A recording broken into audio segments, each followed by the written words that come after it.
Time at Craven Cottage against third from bottom Fulham. It'll go down as a Tosin own goal. But after a bright start from Fulham, Spurs lead. They took over. I think they've got the quality, the way they're leaving the four big boys up top. Gareth Bale, Kane, Son, Dele Alli.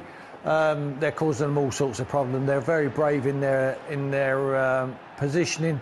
And Dele gets a flick on the outside of his foot, and Tosin, unfortunately for him, it deflects it in. But once Son's 1v1, you know that's coming across the face of the goal into a dangerous area. And Dele, late run into the box, we talked about that's his trademark. And he gets a lucky deflection there because that's going wide, isn't it, Michael? Yeah, just going wide. He'll be desperately disappointed, Dele Alli. Nearly a year since he scored in the Premier League. With a bang, that would have been, wouldn't he? But anyway, it's Tottenham 1-up, which is the main thing. When we look at the goal in a bit more detail, this just to emphasise Tim's point, look at Gareth Bale here. That's been a real standout thing, because if you look on the far side, Son, you've got four attacking players really right across the pitch, and this has been standing very, very positive play. Even if he gives the ball away, he gives the ball away playing forward. And when we just roll it on, sorry, Tim. But Mo, 1 second. But we just do the maths. We do the maths here. I mean, look at the defenders. Like they're 1v1, so there's four at the back. Tottenham are leaving. Look, Gareth Bale, 2, 3, 4 up the field.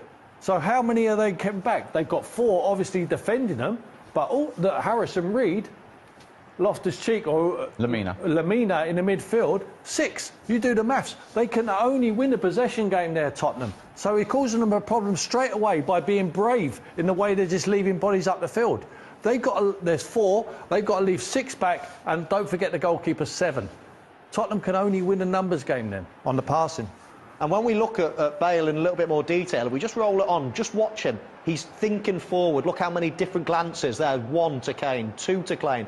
He's thinking about playing forward. And OK, as I say, this ball doesn't quite, hit the target, but because he's positive, and all of a sudden, Tosin, Tim, he dives in, creates an overload, really. Yeah, he makes 2 errors. He goes in. I'm OK with him going on Harry Kane, but once he loses possession of the ball, when he accepts it, he has to take Bale out. He has to clean him out. He has to bring the foul and stop the play. He doesn't do that, and then they break away because he's now out of the game. There's Gareth Bale with his head up. You don't want that. Harry Kane's on his bike, showing Gareth Bale his number, and so is Dele Alli. They give all sorts of problems now.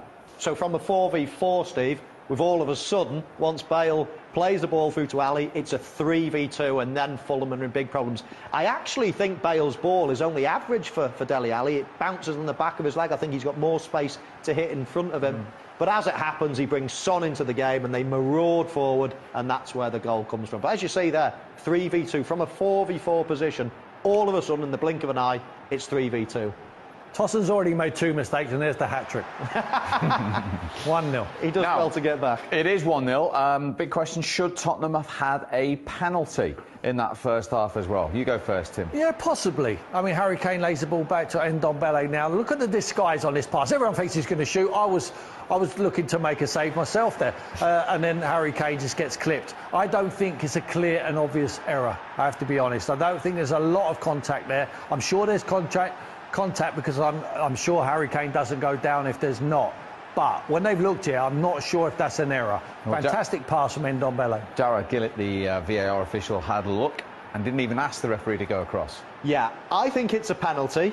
But once it's not given, I totally agree that VAR shouldn't be then going back and saying, yes, it's a penalty. I don't think it's absolutely clear and obvious. Yes, Kane must be touched because he's not even looking at the defender, so he wouldn't even know when the contact's coming. He's felt it, he's gone down, and I do think it's a penalty. However, I think when the referee didn't make the decision, I think it's absolutely right not to call it back, because that's not clear and obvious. OK, so we've had 1 goal, we've had 1 big chance at each end as well. Harry Kane, un-Harry Kane-like? Absolutely. I mean, I leave this to the goal scorer. This is a great chance. I mean, they break well. There's the players forward. Get it to Harry Kane. And where is he going? Dangerous area. Now, Michael, why does he not score here? I think it's a lot to do with the spin, Tim. You see the outside of the boot pass. That's it's not normal. It's normally the opposite way. And you can see the ball oscillating there. And as he's gone to try to head it for the far post, the actual spin has headed it it's made him head towards the middle of the goal. Sometimes you've got to play the spin as a centre forward. What about this for Lamina right on the stroke of half-time? Should have scored? Yeah, it comes to him quite quick, and there's only one place that's going, and that's over unless you really, really focus. But once something happens quick, you just strike it. Whereas if he just had another couple of seconds to think about it, or split second, I should say, he will think, keep over this one, keep over it. But because it comes quick, he just hits it and it goes high. One very quick question. If you score the goal, does the spin of the ball matter? You've got to play the spin. Ask a tennis player, Steve, I'm telling you. You've got to think of the spin. It does, it changes the direction of your header.